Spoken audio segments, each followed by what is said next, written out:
कार्यक्रम आरंभ करने के पूर्व में विधि शक्ति योजना के विषय में थोड़ी सी संक्षिप्त जानकारी आप लोगों को देना चाहूंगी। ये वर्तमान उत्तर प्रदेश सरकार की और परा स्नातक के विद्यार्थियों को टैबलेट्स दिए जाने की योजना है, जिसके लिए उन्हें कोई शुल्क नहीं देना है और सिर्फ उन्हें किसी संस्था के साथ पंजीकृत होने की योजना लागू की 2021 के और बहुत ही पावन दिन था। हमारे पूर्व प्रधानमंत्री यशस्वी नेता श्री अटल बिहारी वाजपेयी जी के जन्म दिवस पर बना है। जो संपन्न परिवारों के बच्चे हैं उनके लिए बहुत आसान है मोबाइल फोन्स रखना, स्मार्टफोन्स रखना, टैबलेट्स प्राप्त करना, लेकिन शिक्षा में सभी के लिए आवश्यक होता है। हम क्या क्या पीपीटी तैयार करके आप प्रेजेंटेशन दीजिए, ये बहुत मुश्किल है। तो सरकार का ये विजन रहा कि डिजिटल डिवाइड को समाप्त किया जाए, सभी को डिजिटल संसाधन। कार्यक्रम में हम लोग के बीच में उपस्थित आदरणीय श्री कमलेश मिश्र जी, आप अध्यक्ष हैं, क्षेत्रीय अध्यक्ष हैं अवध परिक्षेत्र के भारतीय जनता पार्टी के। आप विभिन्न पदों पे काम कर चुके हैं। मुलाकात मेरी पहली है, लेकिन सर मैं आपको बहुत पहले से जानता हूँ और आपने हमारे परिक्षेत्र के महाविद्यालय में समय लिया आए, इसके लिए मैं आपका बहुत धन्यवाद करता हूँ। इस महाविद्यालय की प्राचार्य आदरणीय मंजुला उपाध्याय मैडम और इस कार्यक्रम की संचालिका जो अभी पता चला कि आप हैं द्विवेदी, इनके पिताजी हैं शर्मा और इनके भाई हैं सूर्या, सुषमा मैडम, साथ में विभिन्न विभागों के अध्यक्षगण, प्यारे विद्यार्थी। मैं सर्वप्रथम मैंने अभी कुछ दिन पहले ही लखनऊ परिक्षेत्र में कार्यभार ग्रहण किया है। हमारे बीच में रीता तिवारी मैडम बैठी हुई हैं, दस्ती की हैं, यहाँ पे इन्होंने हमारे परिक्षेत्र से यहाँ ज्वाइन किया। मैं इसके पहले गोरखपुर में था। मैं सर्वप्रथम आप सभी की तरफ से, इस महाविद्यालय परिवार की तरफ से, इस परिक्षेत्र की तरफ से आदरणीय मुख्य अतिथि महोदय आदरणीय श्री कमलेश मिश्र जी का मैं अपने परिक्षेत्र की तरफ से, अपने महाविद्यालय की तरफ से आपका हार्दिक स्वागत और वंदन करता हूँ और आपसे मैं उम्मीद भी करता हूँ सर आप इसी तरह हमारे महाविद्यालय में आते रहेंगे।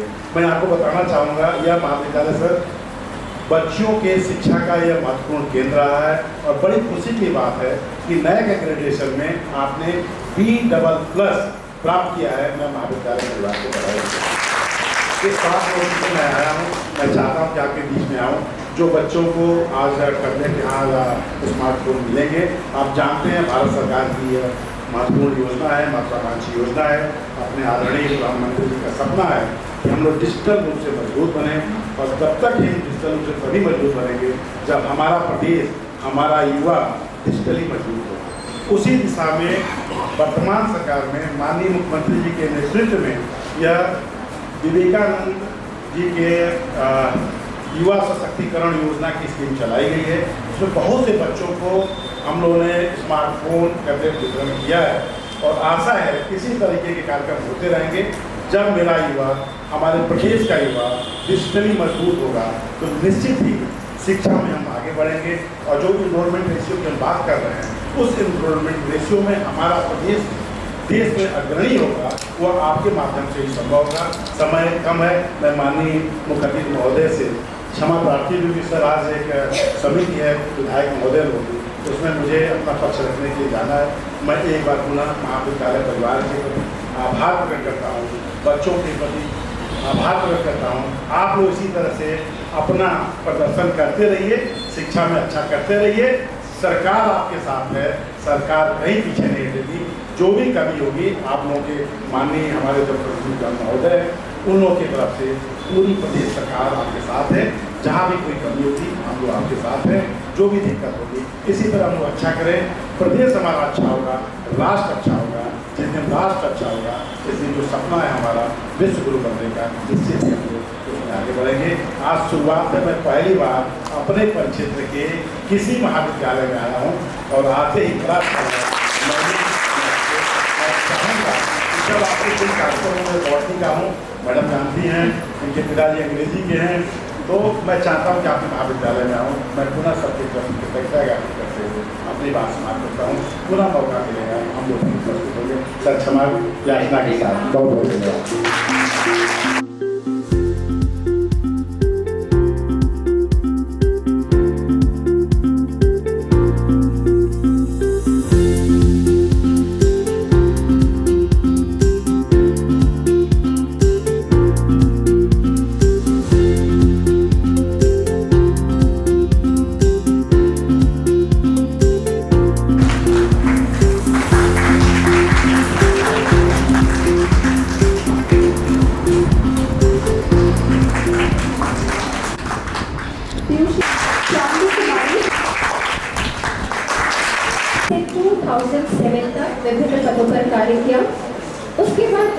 2007 से 2021 तक भारतीय जनता पार्टी के युवा मोर्चा के आप प्रदेश महामंत्री रहे।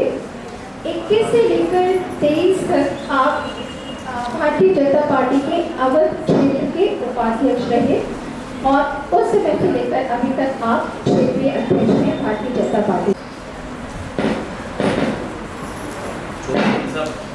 यहाँ पर विद्यालय में एकत्रित है और यह विद्यालय माँ सरस्वती का प्रांगण है। तो माँ सरस्वती को प्रणाम करके नमन करके फिर वार्ता करेंगे। ओम सरस्वती महामायन विद्याम कमल लोचनी विश्व रूप विशालाक्षी विद्याम देहि परमेश्वरी। बोलो सरस्वती माता की जय। और यह श्रावण का महीना है और यहाँ पर माता शक्ति बैठी और भगवान शिव अर्धांगिनी शिव अर्धांगी स्वरूप है। बिना शक्ति के शिव पूर्ण नहीं माने जाते। तो यहाँ पर अगर भगवान शिव का स्मरण किया जाए और आज पहला दिन हो जब तो सावन की आप सबको शुभकामनाएं भी, तो मुझे लगता है कि अपराध जैसा होगा तो कर्पूर गौरम करुणावतारम संसार सारम भुजगेंद्र हारम सदा वसंतम हृदयारविंदे भवम भवानी शैतम नमामि। बोलो शिव शक्ति की जय। आज हम सब यहाँ पर सरकार के मोबाइल और टैबलेट वितरण कार्यक्रम में एकत्रित हुए हैं। इस कार्यक्रम में अभी जो हायर एजुकेशन के रीजनल ऑफिसर थे आदरणीय डॉक्टर अश्विनी मिश्रा जी, एक बैठक के कारण एक मीटिंग के कारण उनको जाना पड़ा। मैं सबसे ज़्यादा अभिनंदन और आभार व्यक्त करता हूँ यहाँ की सम्मानित प्रधानाचार्य जी, हमारे परिवार की हैं मंजुला जी, जिनके कारण मुझे यहाँ पर आने का अवसर मिला। आदरणीय सुषमा जी, आदरणीय गीता जी, आदरणीय ऋचा जी, सभी शिक्षिकाएं, विद्यालय का समस्त परिवार और सभी शिक्षार्थी बैठे, सभी का अभिनंदन वंदन और स्वागत। आज जब मैं टैबलेट वितरण कर रहा था तो मुझे भी अपने उस विद्यार्थी काल के जीवन का स्मरण आ रहा था कि जब विद्यालय की ओर से कुछ हम सबको मिलता था तो कितना प्रफुल्लित मन होता था और ये मन में होता था कितनी जल्दी घर जाएं और अपने माता और पिताजी को बताएं कि हमको विद्यालय की ओर से पुरस्कार मिला है या पारितोषिक मिला है। आप लोगों के मन में ऐसा कुछ हो रहा है क्या? अभी कुछ ही लोग पाए, शेष लोगों को भी मिलने वाला है, तो कुछ लोग प्रतीक्षा में होंगे कि विषय समाप्त हो जाए। मेरा एक निवेदन के साथ मैं विषय प्रारंभ करता हूँ कि पहले का समय डिजिटल नहीं, मोबाइल नहीं था, लोगों के घरों में बेसिक लैंडलाइन के फोन होते थे, वो भी ग्रामीण क्षेत्रों में नहीं थे। लखनऊ जैसी जगहों पर भी बहुत कम परिवारों में ऐसे व्यवस्थाएं थी दूरसंचार की जिनसे वार्ता हो सके। आप सब सौभाग्यशाली हैं कि उस कालखंड में आपने जन्म लिया है, उस कालखंड में आप विद्यार्थी हैं तब जब देश डिजिटल हो चुका है, और देश नहीं पूरा वर्ल्ड डिजिटल हो चुका है।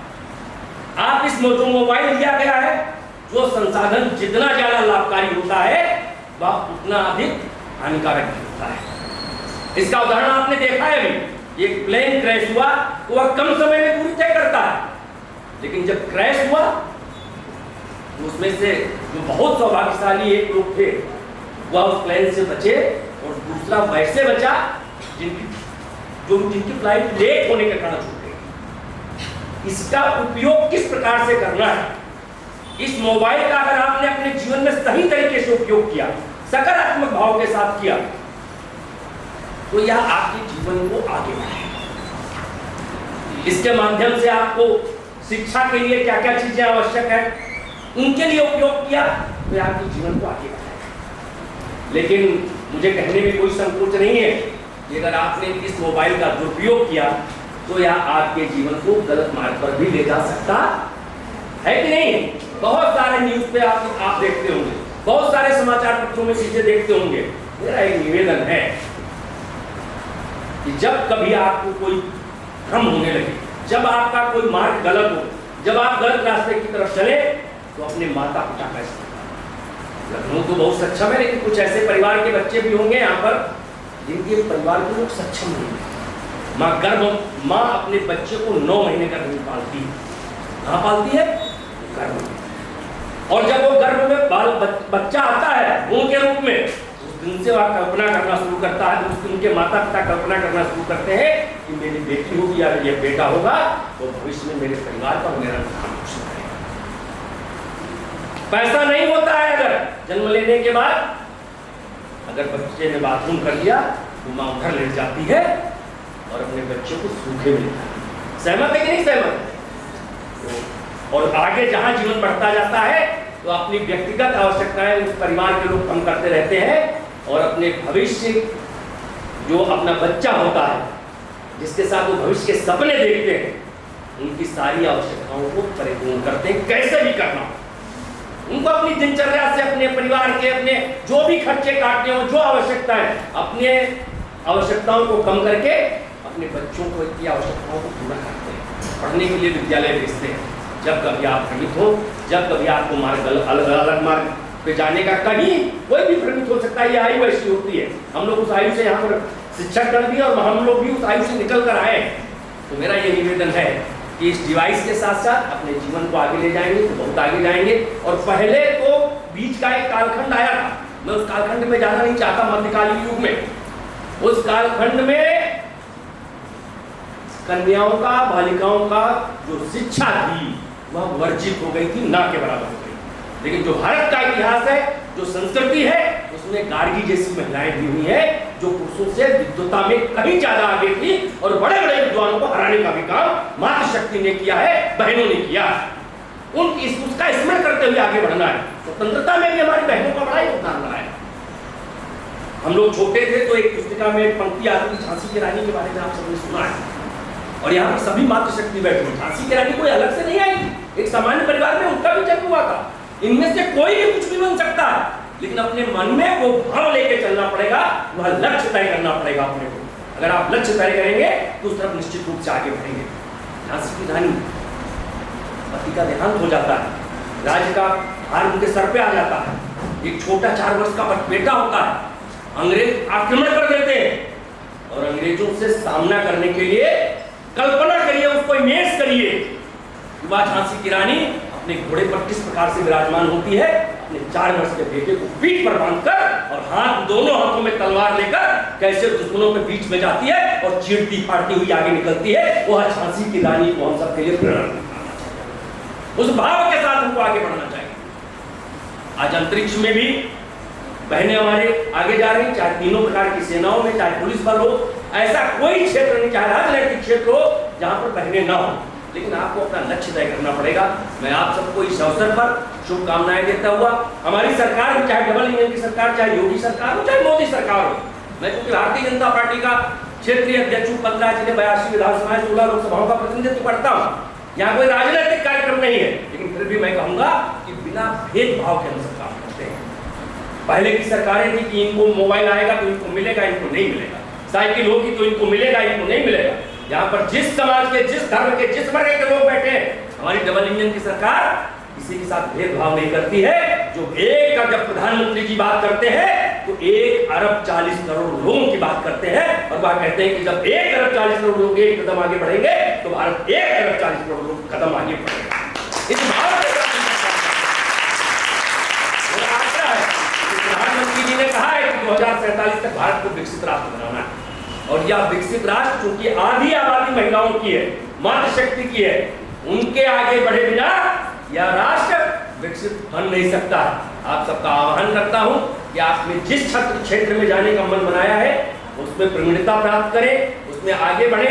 और मैं क्या भाव है, आप कल्पना करिए कि आज तक साउथ पोल पर, चंद्रमा के साउथ पोल पर कोई देश लैंड नहीं कर पाया। भारत को जादूगरों का देश, सफेरों का देश ऐसा बोला जाता था।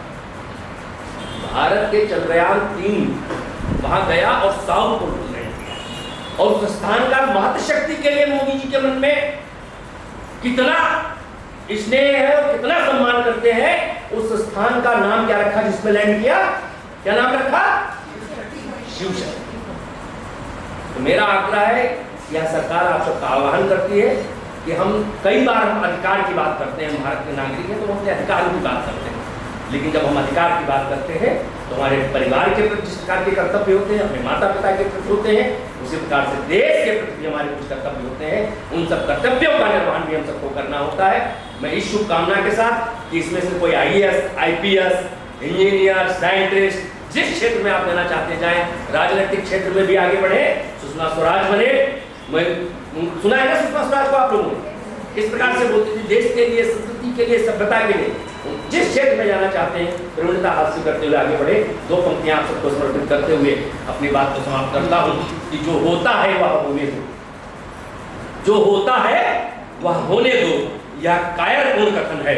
जो हम चाहेंगे वह होगा, इन शब्दों में जीवन है, इन शब्दों में जीवन है। और एक संदेश मैं थोड़ा सा सीख गया था, मैं भी आप सबकी तरह आज भी विद्यार्थी हूँ। मेरी 2005 में PhD छूट गई थी। जिनके अंडर में कर रहा था वो अचानक उनको कनाडा किसी कारण से जाना पड़ गया, वहाँ रुक गए। तो मैंने अभी कंपटीशन मीट किया है कुछ दिन पहले, और MSc एग्रीकल्चर से, एक एग्रीकल्चर एक्सटेंशन सब्जेक्ट है, उससे बीट करके मैं बुंदेलखंड विश्वविद्यालय झांसी का PhD का स्टूडेंट भी हूँ। आज भी शिक्षा प्राप्त करने का कोई आयु नहीं होती है, कभी भी प्राप्त कर सकते हैं। तो मुझे लगता था कि मुझे भी डॉक्टर लिखना चाहिए, तो मेरा छूट गया था। तो आज मैं उसका विद्यार्थी भी हूँ, तो आप सबके बीच का भी हूँ। आप सबको शुभकामनाएं देते हुए कि जो लक्ष्य आपने लिया है आप सब आगे बढ़े। विद्यालय परिवार की विद्या विशेषकर डॉक्टर मंजुला जी का मैं आभार व्यक्त करता हूँ, आप सबके बीच में आने का अवसर दिया। आप सबको प्रणाम निवेदित करते हुए अपनी बात को समाप्त करता हूँ। बहुत धन्यवाद। धन्यवाद माननीय कमलेश मिश्र जी। एक बहुत ही सशक्त उदाहरण तो आपने हमारे छात्राओं के सामने ये दिया कि शिक्षा प्राप्त करने की कोई उम्र नहीं होती, क्योंकि एक एज के बाद बच्चों को लगता है कि अब और आगे क्या पढ़ना है या और क्या कोर्सेज करना, लेकिन ये आपने उनको प्रेरणा दी कि आप हर वक्त हर कुछ करते हुए साथ में अध्ययनरत रह सकते हैं। तो आप सभी ने इस संदेश को ग्रहण किया होगा और बहुत ही ओजस्वी भाषण रहा आपका। एक तरीके से छात्राओं में जो उत्साह की कमी दिख रही थी वो आपने पूरी कर दी, छात्राओं को उत्साह से भर दिया आपके वचनों ने। और जो सबसे बड़ी बात जिसको आपने रेखांकित किया, बहुत गंभीर विषय था, वो था भारत के राजनीतिक स्वरूप पर बहुत सारे प्रश्न उठाए जाते हैं, परंतु ये आपने स्पष्ट किया कि सरकारें जो भी हो कभी भी किसी भी धर्म संप्रदाय का पक्ष नहीं लेती। राजनीति और प्रशासनिक नीति हमेशा धर्मनिरपेक्ष होती है और संप्रदाय निरपेक्ष होती है। सभी को समान रूप से सभी योजनाओं का लाभ मिलता है और यह संदेश हर एक के मन में लोगों तक पहुंचना चाहिए। हर एक को इस बात की जानकारी होनी चाहिए, तभी हम अपने राष्ट्र को एक सशक्त राष्ट्र के रूप में एकजुट बना सकते हैं, एकीकृत राष्ट्र के रूप में स्थापित कर सकते हैं। अब मैं अनुरोध करूँगी अपनी प्राचार्य जी से, बहुत ही कार्यशील प्राचार्य महोदया से, कि वो छात्रों को प्रोत्साहित करने के लिए कुछ वचन कहें। उससे पहले मैं आपको ये कहना चाहूँगी कि हम लोग यदि इस तरीके की योजनाएं संपादित कर पाते हैं, क्योंकि बहुत सारा टेक्निकल काम होता है, इसमें बहुत सारा फिजिकल लेबर लगता है, शिक्षण के साथ साथ यदि ये सब हम कर पाते हैं तो सिर्फ इसलिए कि हमें काम करने की पूरी स्वतंत्रता देती है वो, और साथ में हर स्तर पर हमारा सहयोग करती हैं। तो ये अवसर मैं देना चाहूँगी हृदय से उनका धन्यवाद देने के लिए कि उनका सहयोग हमें न केवल उत्साह देता है बल्कि ऊर्जा से भरता है। सो बहुत बहुत धन्यवाद और अपने आपको अभिनंदन करना चाहूँगी। मैं हमारे आज के मुख्य अतिथि आदरणीय कमलेश मिश्रा जी का बहुत बहुत आभार प्रकट करती हूँ कि उन्होंने बहुत ही शॉर्ट नोटिस पर हमें अपनी स्वीकृति दी, और कुछ कारणों से पहले भी हम आपसे अनुरोध कर चुके हैं पर व्यस्तता के कारण आप नहीं आ पाए थे, और आज आकर आपने हम सभी को कृतज्ञ किया है। हम आपका बहुत ही आभार करते हैं और नवयुग कन्या महाविद्यालय परिवार की ओर से स्वागत अभिनंदन करते हैं।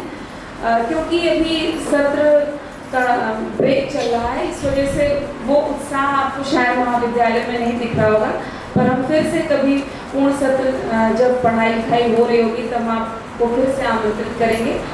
ये जानकर मुझे अच्छा लगा कल जब आपका मैंने परिचय पढ़ा कि आप भी अखिल भारतीय विद्यार्थी परिषद में के सक्रिय कार्यकर्ता रहे हैं, और जो आपका ओजपूर्ण भाषण था उसमें दिख गया कि आप अखिल भारतीय विद्यार्थी परिषद से रहे हैं, और हमें अच्छा ही लगेगा क्योंकि हम एक परिवार की विचार परिवार की तरह हैं कि आप नित्य निरंतर आगे बढ़ें और उच्च पद आपको मिले। अभी आप पूर्वी उत्तर प्रदेश क्षेत्र के क्षेत्रीय अध्यक्ष हैं, आप राष्ट्रीय अध्यक्ष तक जाएं या मंत्री बने, बस हम लोग को याद रखिएगा।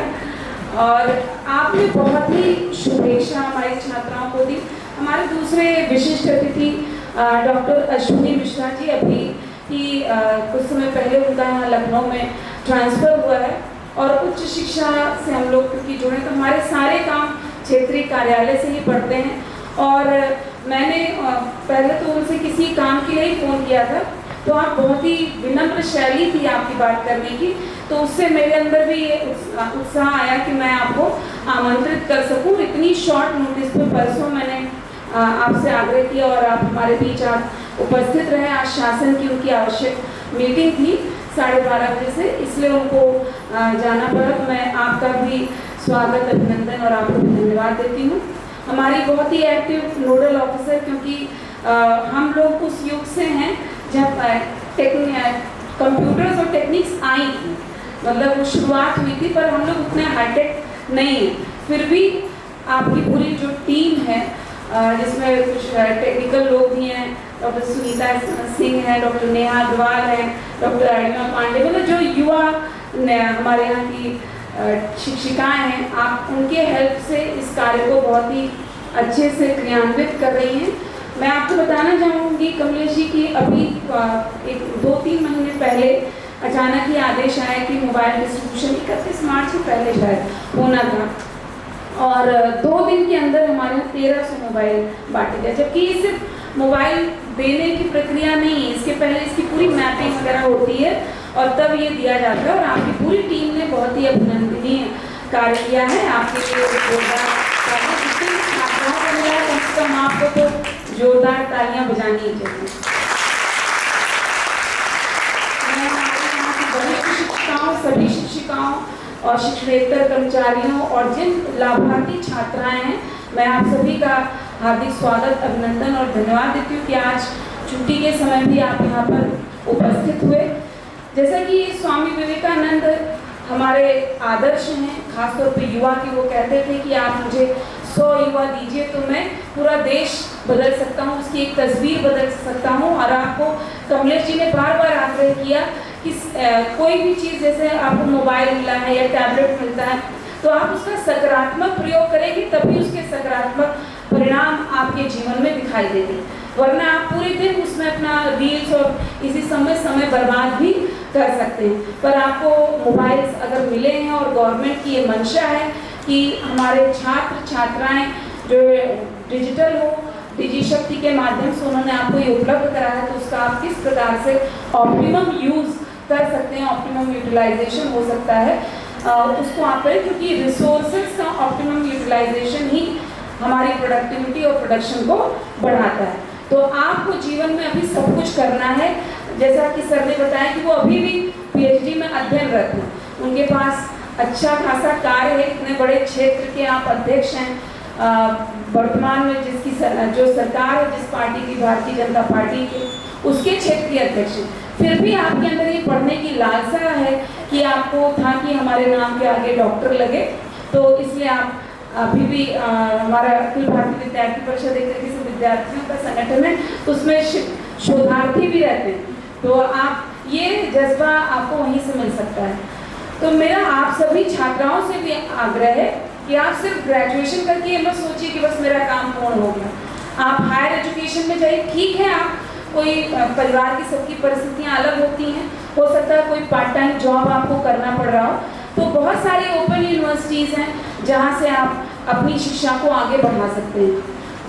एजुकेशन, बहुत सारे टीचर्स होते हैं जो डबल MA होते हैं, नहीं होते तो लॉ कर लेते हैं PG करने के बाद। तो पढ़ाई को कभी ऐसे ब्रेक नहीं दीजिए और लगातार निरंतर पढ़ते रहिए और आगे बढ़ते रहिए, ये मेरी आपको शुभकामनाएं हैं। अगर हम मातृत्व के रूप में छात्राओं की शक्ति को देखना चाहते हैं, क्योंकि आप यहाँ पर मातृशक्ति है अधिक, तो हमें जो है मातृशक्ति के रूप में जीजाबाई का उदाहरण लेना है, जिन्होंने शिवाजी जी जैसे वीर सपूत की वो माता रही हैं, और उन्होंने उन्हीं के संस्कार थे कि उन्होंने भारत के लिए जो स्वप्न देखा उसको आज भी हम उनको पूजते हैं। तो उनके कृतित्व की वजह से पूछते हैं। आपको जैसा पता है कि 31 मई 2025 को हम लोग 350वीं जयंती मना रहे थे अहिल्याबाई होलकर जी की। तो उनके कृतित्व के लिए उनको याद किया जाता है कि उन्होंने अपने जीवन काल में एक, वो रानी थी, शासिका थी, पर उन्होंने उसका अनावश्यक दुरुपयोग नहीं किया अपनी पावर का, और उन्होंने समाज के लिए, प्रजा के लिए कार्य किया, सभ्यता के लिए कार्य किया, संस्कृति के लिए कार्य किया। क्योंकि उनकी आस्था थी तो उन्होंने मंदिरों का जीर्णोद्धार किया, जहाँ पर आज भी वो हमारे लिए गौरवशाली प्रतीक की तरह हैं। और कुएं, बावड़ी, धर्मशालाएं जगह जगह उन्होंने खुलवाई और अपनी प्रजा को सुनती थी और उनकी बात को कि उनकी क्या समस्याएं हैं। और शायद अगर हम देखें तो उसका एक प्रतिबिंब आज मन की बात में भी हमको सुनने को मिल जाता है आदरणीय हमारे प्रधानमंत्री नरेंद्र मोदी जी के। पर आपको बहुत त्याग और तपस्या का जीवन था अहिल्याबाई होलकर जी का, इसलिए हम आज उन्हें याद करते हैं। तो जीवन में हमें कभी शॉर्टकट्स अपनाएंगे तो जैसे सभी पैदा होते हैं, हम भी पैदा हुए हैं और मर जाएंगे, फिर कोई हमें याद नहीं रखेगा। पर अगर आप चाहते हैं कि आपको लोग स्मरण रखें तो उसके लिए आपको कुछ ऐसा अलग करना पड़ेगा, अपने भोग विलास के जीवन से हटकर त्याग और ज्ञान के साथ आगे बढ़ना पड़ेगा। अपने समाज के लिए, अपने साथियों के लिए, अपने देश के लिए, विश्व के लिए कल्याण की भावना आपको रखनी होगी। तो आप ऐसी मातृशक्ति के का प्रतिनिधित्व कर रही हैं। और आदरणीय भाई साहब ने भी रानी लक्ष्मीबाई जी का उदाहरण दिया, जिनको हम नेतृत्व के रूप में देखते हैं कि जब अंग्रेज शासक थे, जब डॉक्ट्राइन ऑफ लैप्स के अंतर्गत उनका राज्य चला ही जाना था, क्योंकि उन्होंने पुत्र को अडॉप्ट किया हुआ था और राजा, उनके पति यानी राजा जो थे उनकी मृत्यु हो चुकी थी, तो वो उनका राज्य जाने न पाया। उन्होंने कहा मैं अपनी झांसी नहीं दूंगी, और उसके लिए अंतिम दम तक लड़ती रही। तो एक कैसे नेतृत्व किया जाता है, अहिल्याबाई होलकर जी ने भी, रानी लक्ष्मीबाई जी ने भी, सबने एक महिला टुकड़ी बनाई थी उस समय। और हमारे यहाँ तो वर्तमान में हम कहेंगे जो विकास की ओर बढ़ते हुए भारत में, अभी कुछ साल पहले महिलाओं को आर्मी में अगर हम कहें तो उस तरीके का प्रतिनिधित्व दिया जा रहा है कि वो भी युद्ध क्षेत्र में जा सकती है। पर उस समय देखिए तो इन दोनों रानियों ने जो है महिला टुकड़ी का निर्माण किया। तो आप में अदम्य शक्ति है और आप इसी तरीके से अपनी शक्ति को पहचानें और आगे बढ़ें, और जो भी संसाधन आपको उपलब्ध हैं उसका सदुपयोग करें। और जैसा कि भाई साहब ने कहा कि आपका जीवन माँ बाप के का ऋण के स्वरूप आपको मिला है, उस ऋण को उतारने के लिए उन्होंने जो स्वप्न देखे हैं आपके लिए, उन स्वप्न को आपको पूरा करना है। मैं फिर से हमारे आदरणीय मुख्य अतिथि जी का आभार प्रकट करती हूँ, विशिष्ट अतिथि जी का आभार प्रकट करती हूँ। और जितनी छात्राओं को आज मोबाइल मिले हैं, आप सभी को बहुत बहुत बधाई हो, और आगे ही आप ऐसे आगे बढ़े, यशस्वी हो। धन्यवाद। भारत माता की, भारत माता की, भारत माता की।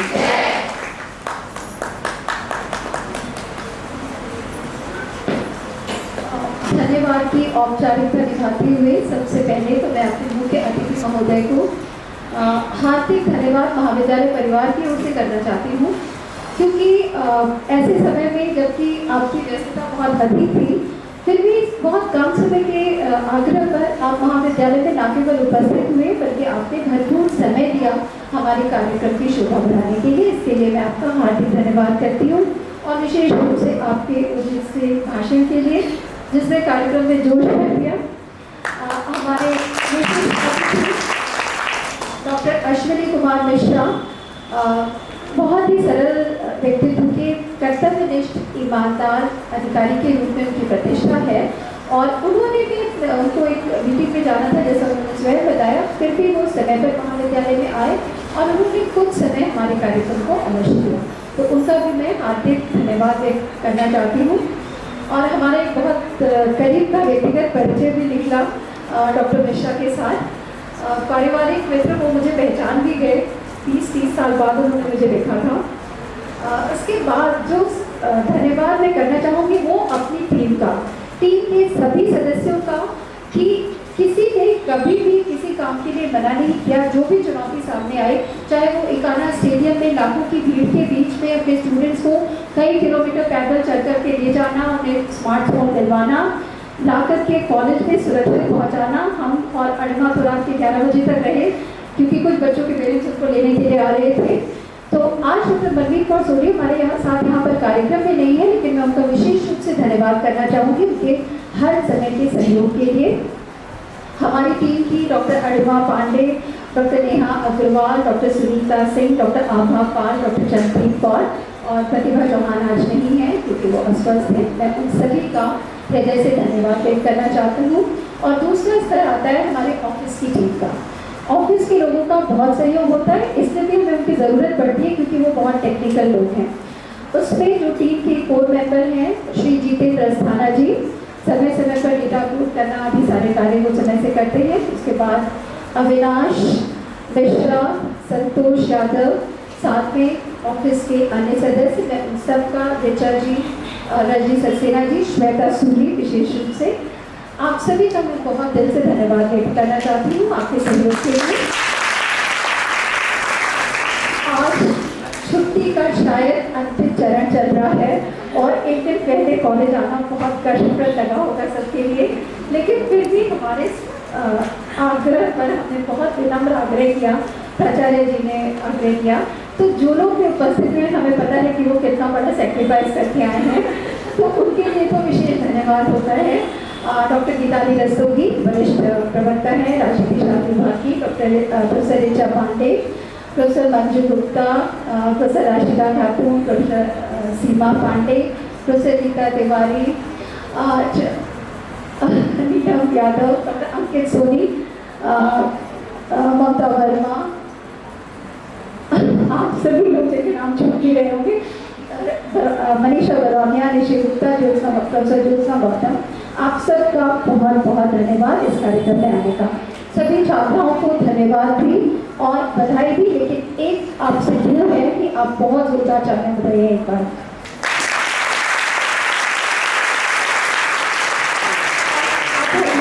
औपचारिक फोटोग्राफ्स के लिए एक बार आप सभी लोग वहीं पर अपने फोन पर राष्ट्रगान के लिए सब लोग खड़े हो जाएंगे और उसके बाद हम लोग औपचारिक फोटोग्राफ्स करेंगे।